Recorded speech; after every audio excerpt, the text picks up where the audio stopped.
예, 보리떡 5개와 물고기 2마리, 즉 오병이어에 관한 이야기는 너무나 유명합니다. 마태, 마가, 누가, 요한 이 4명의 기자들도 이 사건을 기록하고 있습니다. 예수님의 대표적인 표적입니다. 모든 표적은 그 의미하는 바가 있죠.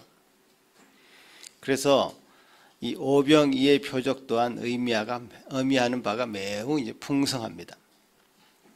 우리가 기적이라는 단어와 표적이라는 단어를 조금 구분해서 사용할 필요가 있는데요. 기적은 미러클입니다. 아주 놀라운 일이죠. 그런데 이 표적은 그 한 단계 더 나아가서 놀라운 일입니다. 그러나 그것이 사인이라는 의미가 있죠. 의미하는 바가 있다. 그래서 예수님이 행하신 이 모든 기적들은 표적, 뭔가 사인이 있고 의미하는 바가 있다라는 것이죠. 오늘 이 오병이의 기적 또한 아주 풍부한 의미를 담고 있는 대표적인 표적이다 이렇게 얘기할 수 있습니다. 기적 너머에 있는 그 깊은 의미를 우리가 알 때에 이것이 더 풍성하게 이 오병이어의 이 사건이 더 풍성하게 드러날 수 있다라는 거죠. 보리떡 5개 물고기 2마리로 사람들을 먹였네? 이것으로 끝나는 것이 아니죠. 그것이 내포하는 예수님의 마음을 우리가 읽어야 된다는 것이죠. 그런 의미에서 여러분 잘 익숙한 내용이지만 이 말씀을 조금 더 깊숙하게 저와 함께 들어가 보도록 하겠습니다. 첫째로는 이 오병이의 표적을 통해서 백성들을 불쌍히 여기시는 그 삼위일체 하나님의 마음을 우리가 읽을 수 있습니다. 하나님의 긍휼히 여기심이라는 하나님의 마음을 우리가 이해하지 않고는 이 본문이 제대로 해석이 안 됩니다. 왜냐하면요, 예수님께서 공생애를 시작하실 때 마귀로부터 시험을 받았습니다. 어떤 시험을 받았습니까? 첫 번째로 돌들을 떡덩이로 만들어라 라는 시험을 받았습니다. 이스라엘에 흔한 게 돌덩어리들입니다. 그 많은 돌덩어리들을 떡덩이로 만들면 어떻게 되겠습니까? 많은 사람들이 먹고 배부르겠죠. 예수님을 시험하는 거죠. 어떻게? 먹고 배부르게 해주는 그런 메시아가 되라. 아주 손쉽게 그 메시아기를 제안한 것입니다. 그러나 예수님은 그것을 거절하시죠. 사람이 떡으로만 사는 것이 아니더라. 하나님의 입에서 나오는 모든 말씀으로 산다라고 말씀하시면서 그 제안을 물리치시죠. 그래서 예수님은 쉽게 메시아가 되는 길을 거절하고 십자가의 길을 택하십니다. 세상의 지도자들은요, 백성들의 먹을 거리를 해결해 주는 것이 가장 우선적인 그들의 과제입니다. 나라의 경제 문제를 잘 해결할 것 같은 사람이 그 나라의 지도자가 됩니다. 실제로. 그러나 예수님은 그 길로 가지 않기로 공생애 처음 시작하실 때 이미 선언한 것입니다. 선포한 것입니다. 예수님께서 지향하시는 이 천국 운동의 방향성이 그때 결정이 된 것이죠. 그런데 오늘 남자만 5천 명 정도니까 적어도 10,000명에서 20,000명 정도 되는 그 많은 사람들이 모여있는 그곳에서 이 원칙이 깨어지는 겁니다. 그 백성들이 먹는 문제에 대해서 예수님께서 직접 개입을 하신 것이죠. 먹여주셨습니다. 왜 그랬을까요? 예수님은 백성들을 가련하고 불쌍히 여기는 마음이 있었습니다. 앞에서 말씀드렸듯이 이 오병이어의 기적은 사복음서에 다 기록되어 있는데요. 마태복음 14장에 보시면요. 다시 한번 읽어봅시다. 시작. 예수께서 나오사 큰 무리를 보시고 불쌍히 여기사. 마가복음에는요.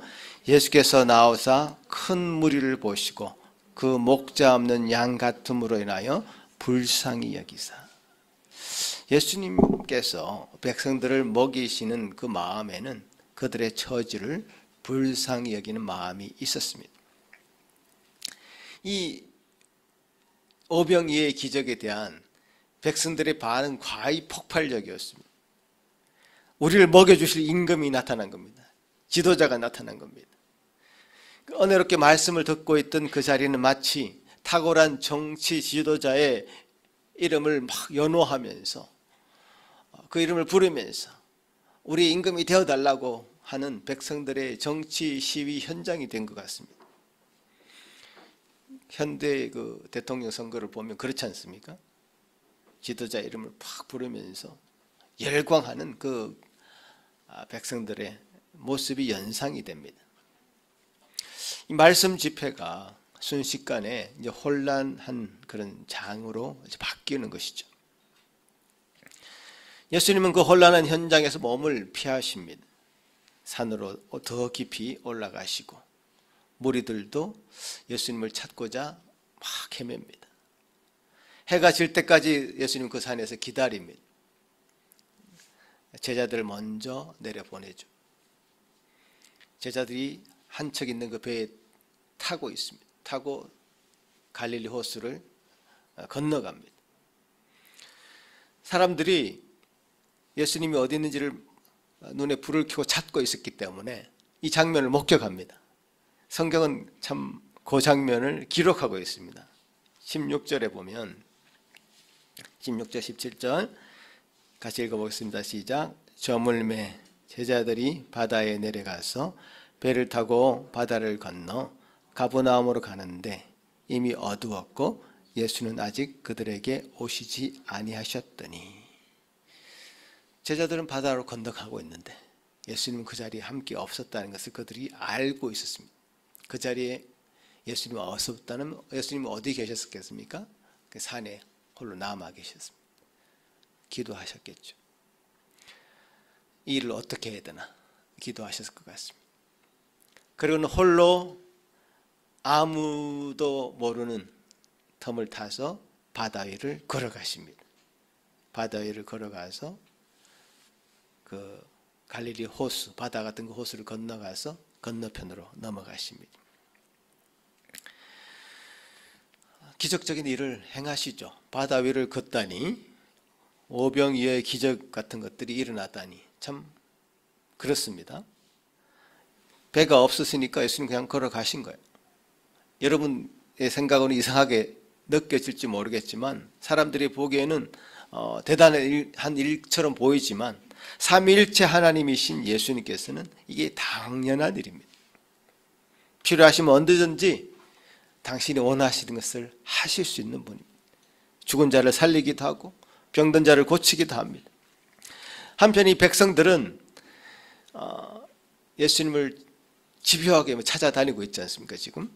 그래서 배 한 척 있는데 거기는 예수님이 안 계셨고 예수님은 또 걸어서 건너편에 넘어가셨고 그래서 집요하게 찾다 보니까 가버나움이라는 곳, 그러니까 바다 건너편에 있는 한 도시 가버나움이라는 곳에 가 계시는 예수님을 만나게 됩니다. 그래서 그들은 깜짝 놀라죠. 25절에 보면 랍비여 언제 여기까지 오셨나이까 이렇게 묻기도 합니다. 어리둥절한 겁니다. 바다 위를 건너오셨으니까요. 걸어서 분명히 제자들이 배를 타고 가버렸는데 어떻게 갈릴리 호수를 건너서 오셨는지 이해가 안 됐을 겁니다. 그만큼 이들은 예수님을 찾아서 혈안이 되어 있습니다. 한번 잡은 메시아를 그들은 놓치고 싶지 않았던 것이죠. 자기를 찾아온 그들, 자기를 열렬히 환호하는 그들, 열광하는 그들에게 예수님은 아주 차갑게 대하십니다. 26절 7절 말씀 같이 한번 읽겠습니다. 시작. 너희가 나를 찾는 것은 표적을 본 까닭이 아니요 떡을 먹고 배부른 까닭이로다. 썩을 양식을 위하여 일하지 말고 영생하도록 있는 양식을 위하여 하라. 아주 독설 같은 말씀을 뱉으시죠. 요즘 유행하는 단어로는 그 단어가 떠올랐습니다. 팩트 폭행. 이 팩트로 죽이는 거예요. 그들의 마음을 막 읽었습니다. 팩폭을 해버립니다. 사람들의 폐부를 깊숙이 찔러서 그들의 속마음을 밝혀버립니다. 너희들이 나를 찾아다니는 목적이 무엇이냐? 너에게 필요한 것을 채워주니까 그것 때문이 아니냐? 이렇게 말씀하시는 거죠. 정작 그들이 배고파하는 것을 불쌍히 여기셨던 그 하나님, 삼일체 하나님의 그 마음, 이 정작 불쌍하게 여기는 포인트가 여기에도 있는 것 같습니다. 불쌍하게 여기는 그 포인트가 여기에도 있습니다. 먹을 것이 없어서 굶주린 그 백성들을 먹이시는 참 좋으신 하나님, 그 하나님이 이 굶주린 배는요, 한번 먹고 나면 채워집니다. 그 다음 또 먹어야 돼요. 또 먹고 또 먹고 또 먹어야 됩니다. 영원토록 줄이지 않는, 영원히 배부르게 하는 방법을 그들에게 제시해 주시면서 그들을 참 불쌍히 여기십니다. 영원히 배부를 수 있는 영원한 양식이 있음을 그들에게 알려주고 계시는 것이죠. 여러분, 여기까지 여러분 성경을 이제 따라오셨다면 구약의 한 장면이 떠오르게 되어 있습니다. 구약에도 이와 유사한 장면이 있습니다. 광야죠. 무리들이 있습니다. 배가 고픕니다. 언제입니까? 구약에 모세가 이집트에서 이스라엘 백성들을 이끌고 나와서 광야 40년을 돌아다닐 때 그들은 참 배고팠습니다. 목말랐습니다. 그래서 그들에게 만나라는 것을 내려주십니다. 이 오병이어는 하나님께서 내리시는 만나와 유사한 것이죠. 구약에서 이 만나 사건을 통해서 그들이 얻은 교훈은 무엇입니까? 예수님께서 마귀가 돌들로 떡덩이를 만들어 보라는 그 유혹을 하실 때 물리치셨던 그 말씀, 사람이 떡으로만 사는 것이 아니라 하나님의 입으로 나오는 모든 말씀으로 산다고 하는 이 말씀이 어디에서 왔느냐? 바로 구약 성경에서 만나를 통해서 이스라엘 백성들에게 교훈을 주시는 그 대목에서 나오는 말씀입니다. 신명기 8장 말씀이죠. 같이 한번 읽어볼까요? 시작. 너를 낮추시며 너를 줄이게 하시며 또 너도 알지 못하며 내 조상들도 알지 못하는 만나를 내게 먹이신 것은 사람이 떡으로만 사는 것이 아니요 여호와의 입에서 나오는 모든 말씀으로 사는 줄을 내가 알게 하려 하심이니라. 예수님 또 우리에게 이렇게 묻습니다. 과연 너희들이 무엇으로 만족하며 사느냐? 참 아이러니한 대목입니다. 이 대목이 사실. 왜 아이러니하냐? 만나로 먹을 것을 충분히 줬지 않습니까? 그들이 만나로 배가 불렀습니다. 그 다음 날도 만나가 있었고 그 다음 날도 만나가 있었습니다. 근데 그 교훈은 무엇입니까? 사람이 이것이 다가 아니다. 떡으로만 사는 것이 아니다. 하나님의 의로 나오는 모든 말씀으로 산다라고 하는 교훈을 얻게 하기 위해서 이 기적을 행하셨다는 겁니다. 얻는 교훈이 분명히 있지 않습니까? 또 무리들이 그 다음에 이렇게 예수님께 묻습니다. 어떻게 해야 하나님이 일을 할 수 있습니까? 무슨 말씀이라도 하면 당장으로 뛰어가서 내가 일을 하겠습니다. 독서를 내뱉으시는 예수님을 향해서 그들은 하나님의 일을 우리는 하고 싶습니다. 지금 임금 앞에 신하들이 무릎을 꿇고 뭔가 명령을 하시면 내가 그 분부대로 시행하겠습니다라고 하는 그런 자세로 예수님에게 물어봅니다. 무슨 일을 할 수 있습니까? 하나님이 어떤 일을 할 수 있습니까? 예수님은 이렇게 대답하십니다. 29절 같이 한번 읽겠습니다. 시작. 예수께서 대답하여 이르시되 하나님께서 보내신 이를 믿는 것이 하나님의 일이니라 하시니. 너희 무슨 일을 하려고 하지 마라. 하나님의 일은 다른 것이 아니라 하나님께서 보내신 자인 나를 믿는 것이 하나님의 일이다. 하나님을 믿는 것 그 자체가 하나님의 일이다. 구원 얻는 믿음을 얻으라. 그거 외에 다른 것은 없다는 겁니다. 여러분, 무엇을 하려고 하지 마십시오. 삼일째 하나님이 누구신지, 또 우리가 믿는 예수는 누구신지, 우리가 믿는 것은 무엇인지 그 아는 것이 우리 신앙생활의 전부입니다. 이것보다 더 우선적으로 무엇인가를 하려고 하는 것은 그 자체가 그 믿음을 갉아먹는 일이 됩니다. 믿음 없이는요, 성경을 함부로 봐서도 안 됩니다.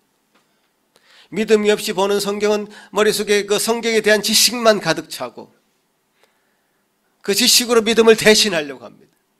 지식의 그 유의에 빠집니다. 요한복음 5장 앞장인데요, 39절 40절에 보면 같이 한번 읽겠습니다. 시작.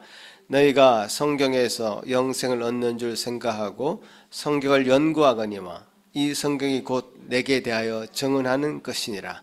그러나 너희가 영생을 얻기 위하여 내게 오기를 원하지 아니하는도다. 이들은 머리가 아주 커진 사람들이었습니다. 그때 당시 성경을 연구했던 서기관들, 특별히 학자들이죠. 성경을 전문적으로 연구하는 학자들이죠. 그런데 믿음이 없습니다. 그 영생을 얻기 위하여 예수님께 나오지 않습니다. 왜 그들이 성경을 읽었을까요? 헛읽고 있는 것입니다.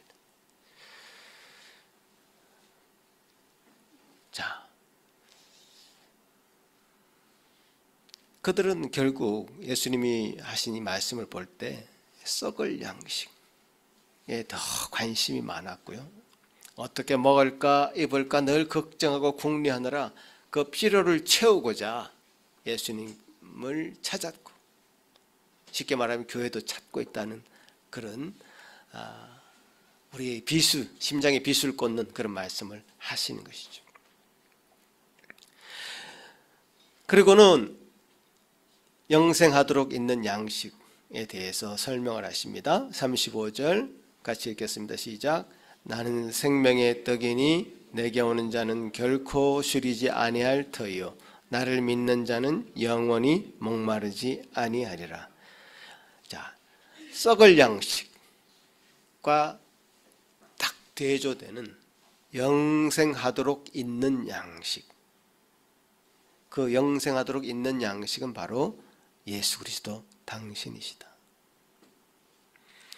지금 너희들이 보리떡과 물고기를 배불리 먹었다고 이렇게 나를 찾고 있는데 이것이 다가 아니다.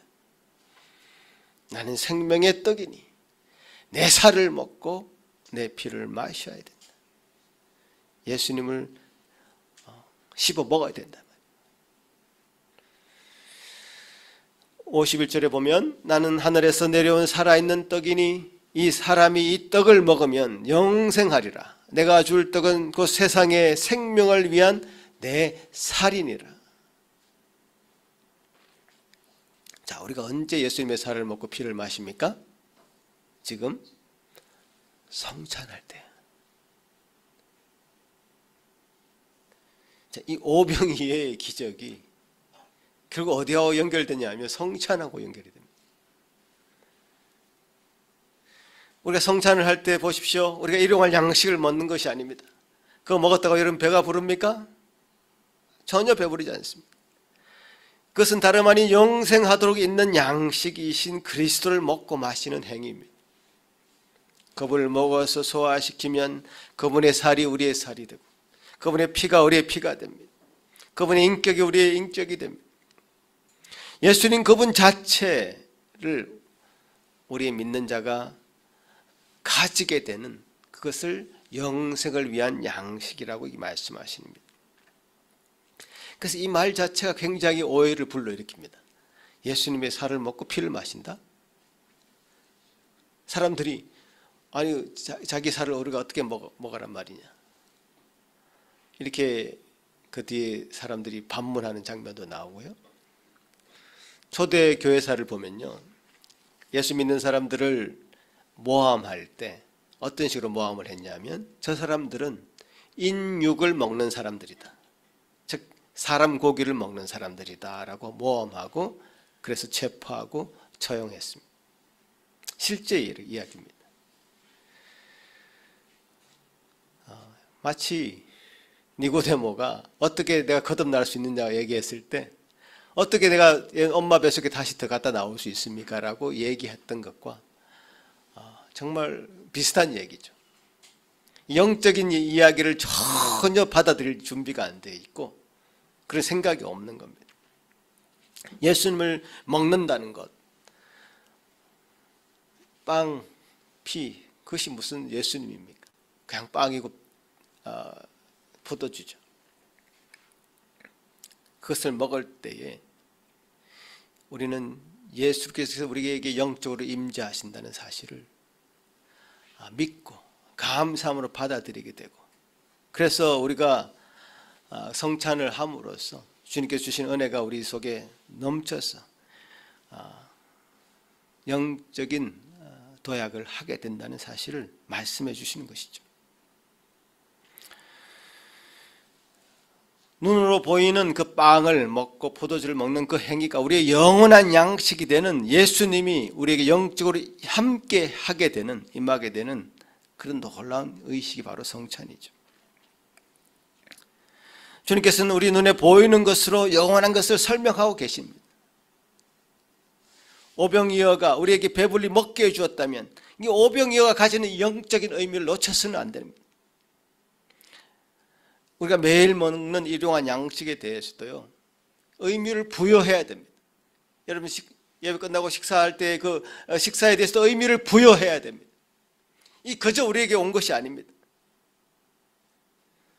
의미를 부여하지 않으면요, 영적으로 그것을 받아들이지 않으면요, 그냥 그 음식 자체는 나중에 배설물이 되고 마는 그런 것에 불과합니다. 그러나 그것이 우리가 거저 먹는 것이 아니라 하나님께서 우리에게 주신 놀라운 은혜로 이것이 내 앞에 차려졌다는 사실을 알고 하나님께 감사함으로 받을 때 그것은 영적인 의미로 성화되는 것이죠. 함께 밥을 통해서 우리는 그야말로 하나님과의 관계가 새로워지는 그런 은혜가 임할 수도 있습니다. 우리가 받아들이기에 따라서요. 지금 오병이어를 먹고 배불러서 예수님을 그들의 세상의 임금으로 추대하려고 하는 그들은 과연 무엇을 바라고 나를 찾아다니느냐 라는 일침을 놓으시고 하는 이 대목에서 여러분은 어떤 생각이 드십니까? 오늘 말씀이 결코 쉽게 받아들여지지 않는, 쉽게 이해되지 않는 그런 측면이 있습니다. 당시 사람들도 바로 이런 반응이었습니다. 백성들이 생명의 떡에 관한 이 말씀을 다 듣고 나서는 이렇게 반응합니다. 이 말씀은 어렵도다. 누가 들을 수 있느냐? 라고 반응합니다. 너무나 어렵게 들리는 겁니다. 저는 그렇게 얘기하겠습니다. 믿지 않으니 어려울 수밖에 없다. 신앙은 어쩌면 단순한 것이다. 예수님을 믿으면 모든 것이 다 이해가 됩니다. 그렇지 않고 믿지 않고 이해해 보려고 노력하니까 하면 할수록 더 이해되지 않는 것이 이 말씀입니다. 이성적으로 접근하면 우리가 믿을 것이 하나도 없습니다. 오병이어의 기적, 무리를 걷는 것, 이걸 우리가 21세기 첨단 시대를 사는 사람들이 우리가 믿으라고 한단 말이냐? 반문할지도 모르겠습니다. 그런데요, 천지 만물을 창조하신 그 하나님을 우리가 믿는다면 예수님이 행하신 모든 이적이 다 이해가 됩니다. 당연히 믿지 않으니까요, 이해가 안 되는 겁니다. 너무 어렵게 들릴 수밖에 없습니다. 믿지 않는 그들을 향해서 예수님은 그 무리를 의도적으로 흩어놓으시려는 같이 행동하십니다. 그리고 이 전략은 매우 적절하게 통했습니다. 66절에 보면 같이 읽어보겠습니다. 시작. 그때부터 그의 제자 중에서 많은 사람이 떠나가고 다시 그와 함께 다니지 아니하더라. 그 많던 사람들이 다 떠나갔습니다. 몇 명이었습니까? 적어도 10,000명에서 20,000명. 그 많은 사람들이 다 떠나갔습니다. 급기야 예수님은 12제자에게도 묻습니다. 67절에 너희도 가려느냐. 얼마나 비통한 마음으로 이 말씀을 제자들에게 하셨을까요? 너희도 가려느냐.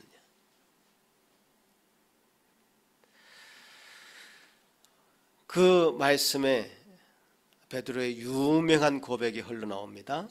주여 영생의 말씀이 여기 있사오니 우리가 누구에게로 가오리까?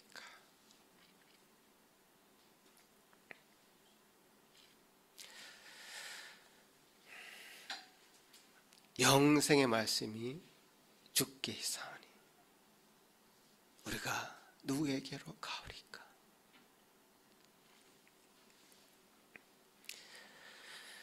그러나 그 12제자 중에서 한 명은 이미 마음이 떠난 상태인 것을 우리가 압니다. 딱 11명이 남았습니다. 다 보내셨습니다. 의도적이라고 할 수 있습니다.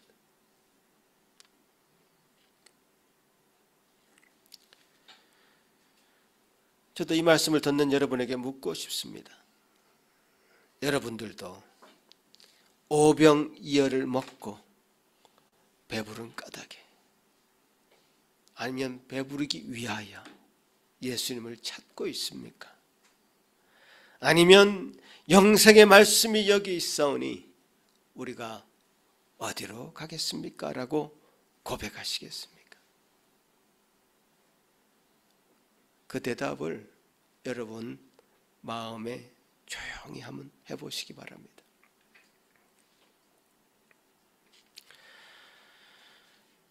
참으로 유명한 표적이었던 이 오병이어의 결말이 이와 같이 모여있던 수많은 사람들이 예수님을 곁을 떠나는 것으로 결말이 되다니 여러분 예상을 하셨습니까?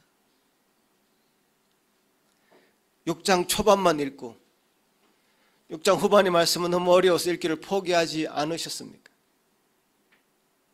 이 본문이 이렇게 연결되는 것을 여러분 상상이나 했습니까?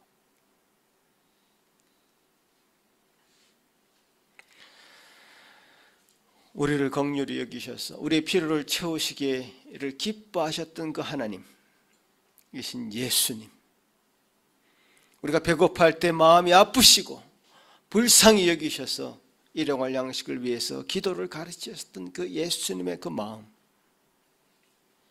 우리가 충분히 알 수 있습니다.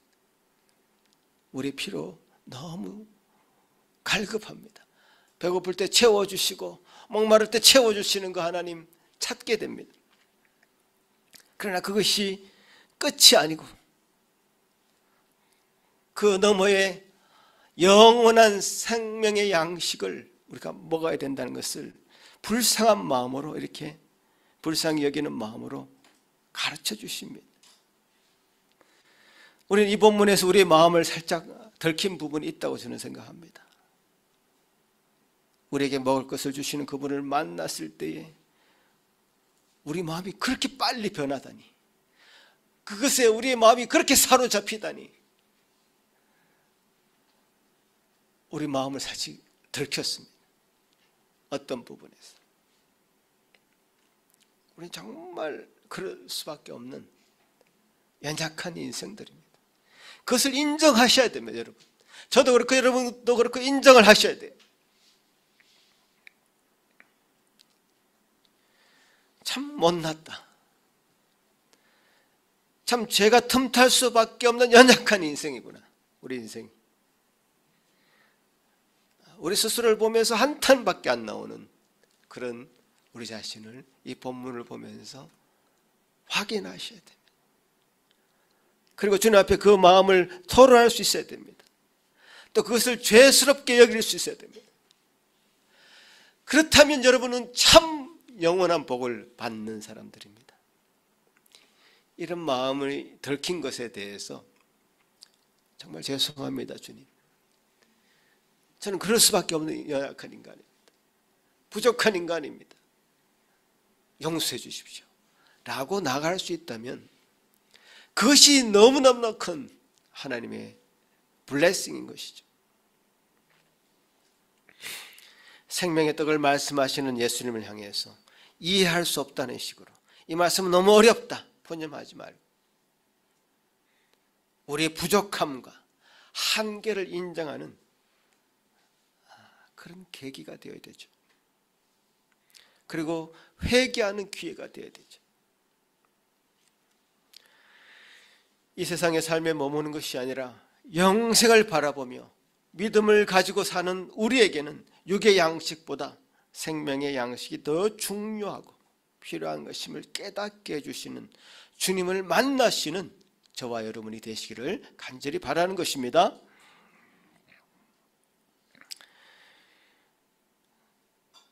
살펴볼 것이 참 많은 본문이지만요, 제가 한 가지만 더 말씀드릴게요.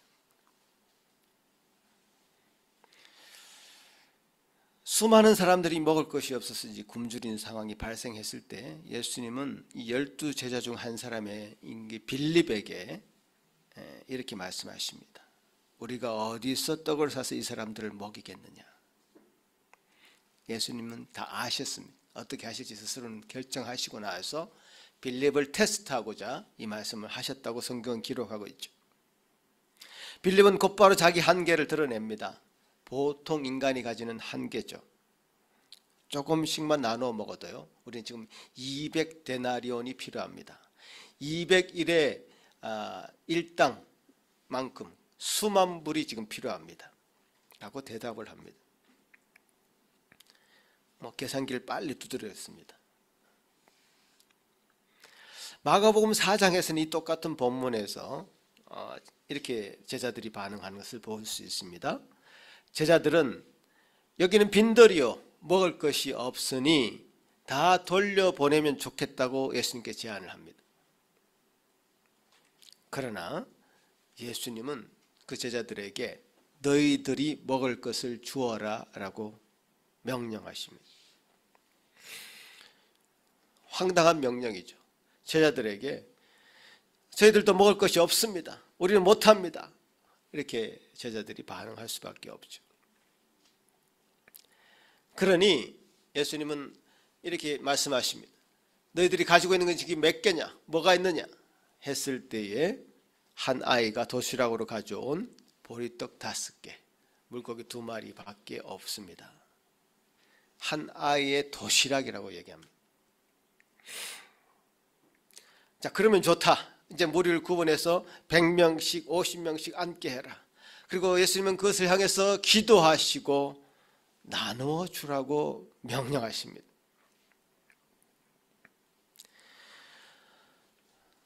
보리떡과 물고기 같은 그 바구니를 들고 제자들로 하여금 나누어 주게 했을 때 제자들이 얼마나 두려웠을까 상상이 됩니다. 그 짧은 길이었지만 12 제자들이 먼저 이렇게 모여 있었고 한 바구니씩 제자들이 받았습니다. 그리고 그것을 들고 50명씩 100명씩 무리 지어 있는 그 군중을 향해서 나아가는 그 짧은 길이 얼마나 두려웠을까. 오병이의 이 표적을 보면 2단계의 표적이 있습니다. 첫 번째, 예수님이 12 제자를 앉혀놓고 일단 그 바구니를 나눌 때 1차 표적이 일어납니다. 놀라운 일이 일어나는 거죠. 보리떡 5개, 물고기 2마리가 12 사도들에게 어떻게 나눠줄 수 있습니까? 여러분 나누심을 해보십시오. 나눠줄 수 있는지. 근데 그 바구니에 나눠졌습니다. 제자들은 이것을 체험한 감격을 안고 사실 그 걸음을 걸었을 것입니다. 군중들에게 다가가는. 그렇지만 이 감격을 채 만끽하기도 전에 가야 되는 그 상황, 참 두려움이 컸을 것이다. 그런데 나누기 시작했을 때 무리들이 그 빵을 다 받아서 먹는 겁니다. 2차 기적이 일어나는 거죠. 그것도 풍족하게 먹고도 그 떡이 12바구니나 남았다라고 기록하고 있습니다. 성경은. 굉장히 의도적인 12제자들을 향한 굉장히 의도적인 표적입니다. 12제자들을 의도적으로 일에 참여시킵니다. 훈련시키는 겁니다. 얼마 안 있으면 예수님은 사실 이 세상에 없습니다.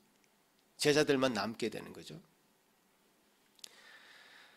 제자들이 얼마나 두려운 세상에 처하고 있는지 우리 성경을 보면 잘 알죠. 처하게 되는지. 삼키려는 사자들이 주변에서 덕실거리고 있습니다. 이리들이 덕실거리고 있습니다.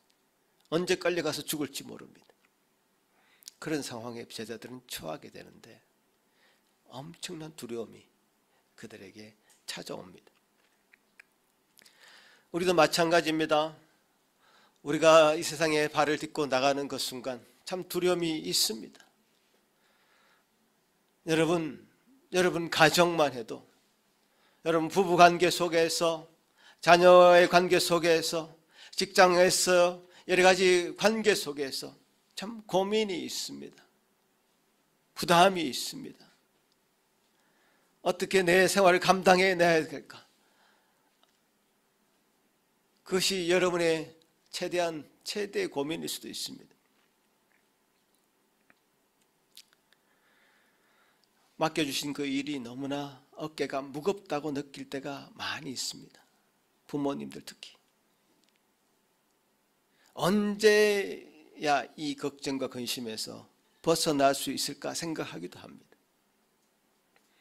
여러분 보십시오. 오늘 말씀에 그 해결책이 있습니다. 예수님께서 제자들을 훈련시킨 그 방식은 그들에게 100인분의 양식을 들고 가라 한 것이 아닙니다. 그냥 각자의 양식, 바구니에 담긴 1인분의 양식을 들고 간 것입니다. 1인분이 나누어졌을 때 50인분도 되고 100인분도 되는 것입니다. 내가 가지고 있는 그 어떤 능력이 그렇게 되도록 만든 것이 아니라 우리는 그냥 들고 간 거죠. 자기가 할 수 있는 만큼. 그런데 하나님께서는 우리에게 어떤 것을 주셨습니다. 나눌 수 있는 은혜를 주셨습니다. 그것을 나눴을 때 기적이 일어난 것이죠. 기적은 늘 현장에서 일어납니다. 무거운 짐을 여러분에게 들고 가라고 시킨 것이 아니었고, 내 것을 나누는 것이 아니었고, 하나님이 내게 주신 것을 나누는 것이었습니다. 그러니 부담이 없죠. 하나님께서 나눌 것을 주시지 않으면 나누지 않아도 됩니다. 그런데 나누면 나눌수록 더 풍성하게 채워주신 하나님의 은혜를 한번 맛보면 정말 이것은 마르지 않는 샘과 같이 나누는 힘을 가지게 됩니다.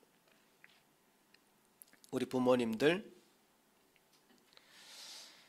그 모든 무거운 짐을 혼자 지려고 하지 마십시오. 제발. 그냥 여러분 1인분만 하십시오. 기쁘게 여러분께서 주시는 말씀을 기쁘게 누리십시오. 감사하십시오. 그것이 전부입니다. 그리고 그 말씀을 배우자와 나누십시오. 자녀들과 나누십시오. 부모들이 기뻐하는 그 일에 자녀들도 마음을 두게 되어 있습니다. 뭘 잘 키우려고 하지 마십시오. 우리 자녀들은요, 기본적으로 부모들을 기쁘게 해드리려고 하는 그 마음이 그 마음의 근본에 있다고 저는 믿습니다.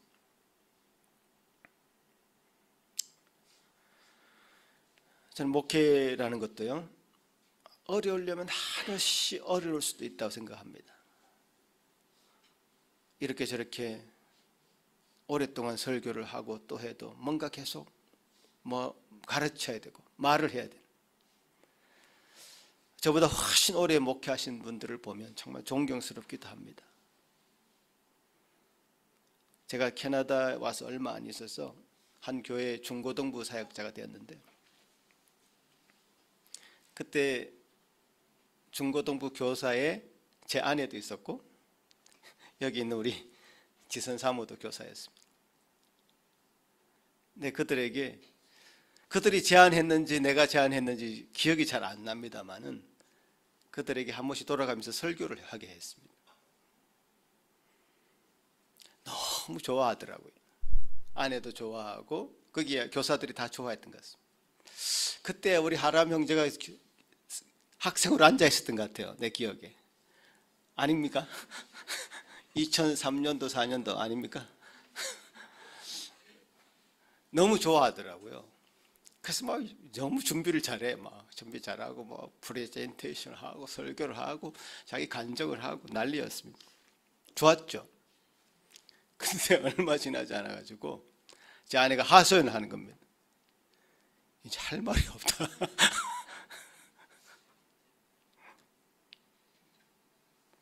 몇 번은 하겠는데 이게 할 말이 없다 도대체. 왜 그랬을까요?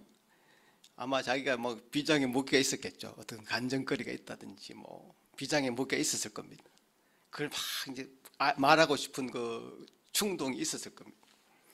다 써먹고 나니까 이제 할 말이 없는 거죠. 그 다음부터 못 하겠다는 겁니다. 아마 중도에 그만둔 것 같긴 합니다.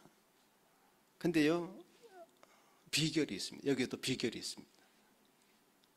내 것을 나누는 게 아니거든요. 내 것을 쥐어짜면 나올 게 하나도 없습니다. 근데 주님께서 내게 주신 거, 그냥 그걸 나눌 뿐입니다.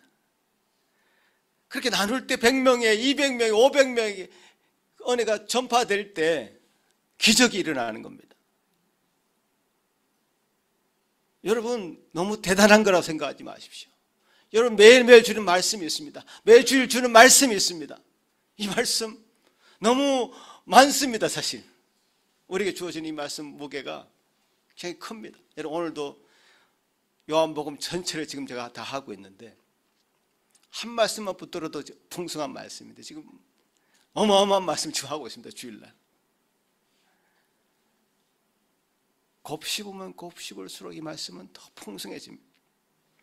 근데 그걸 곱씹을 뿐만 아니라 그것을 나눌 때에 이 말씀은 그야말로 오병이의 기적처럼 기적을 일으킵니다.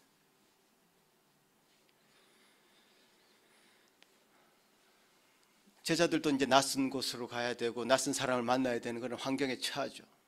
우리도 마찬가지입니다. 낯선 곳, 낯선 환경, 직장. 말씀을 나눈다는 것이 쉬운 일은 아니죠.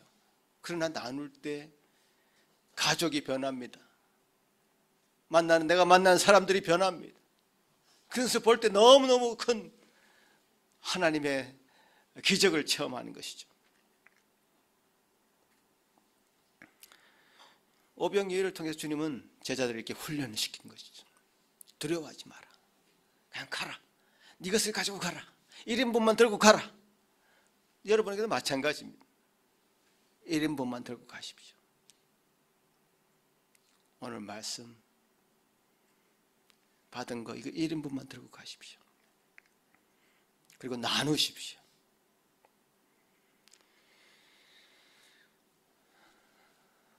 말씀을 맺겠는데요, 제가 지난번에 한 말씀드린 대로 제가 존경하는 한 목사님, 그분은 목사가 되고 나서 8년 만에 구원 얻는 믿음을 갖게 되었다고 고백했습니다. 그 뒤로 그분은 그 목회 사역의 가장 핵심을 구원 얻는 믿음을 성도들이 갖게 하는 것, 그것밖에 없다고 점점 생각하게 되었다는 거예요. 그 교회가 되게 튼튼하게 서갔습니다. 제가 원래 그분 얘기를 듣고 나서 그 교회가 너무 부러운 겁니다.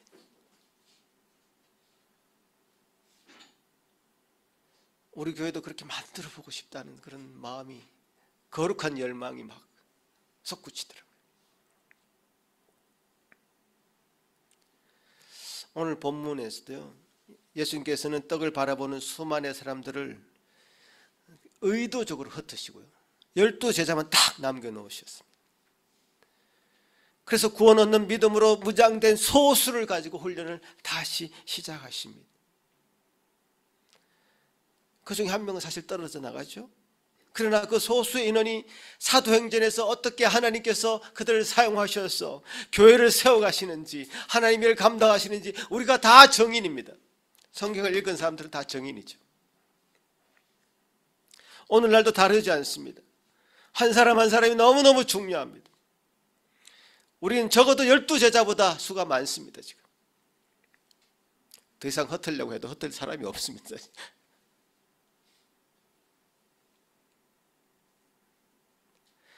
저는 우리 한 사람 한 사람이 얼마나 예수님을 믿는 그 믿음의 기반 위에 서는 자가 중요하다고 믿습니다. 주님께서는 우리에게 들고 가게 하시는 그 바구니에 보리떡과 물고기 1인분 다 들려주셨습니다. 지금 내가 홀랑 까먹으라고 주신 게 아니죠. 나누라고 주신 것이죠. 두려워하지 말고 우리에게 들려있는 그것이 무엇이 되었든지 간에 그것을 나누십시오. 영생의 말씀이 폭포수처럼 우리에게 넘쳐나고 있습니다. 넘치도록 나누십시오. 두려워하지 말고 나누십시오. 가족들에게 나누시고 직장의 동료들에게 나누십시오. 제가 받은 이 은혜가 그들에게는 100배가 되어서 기적처럼 흘러넘치게 될 것입니다.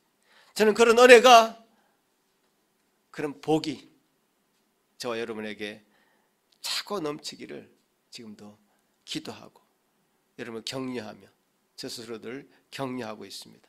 기도합니다. 하나님 아버지 감사합니다. 주님 우리에게 주신 은혜 감사드립니다. 참 예수님이 너무나 분명하게 의도적으로 이 오병이어의 이 표적을 행하셨습니다. 이 세상에 떡을 쫓아 사는 우리의 심리를 간파하셨고 불쌍히 여기셨으며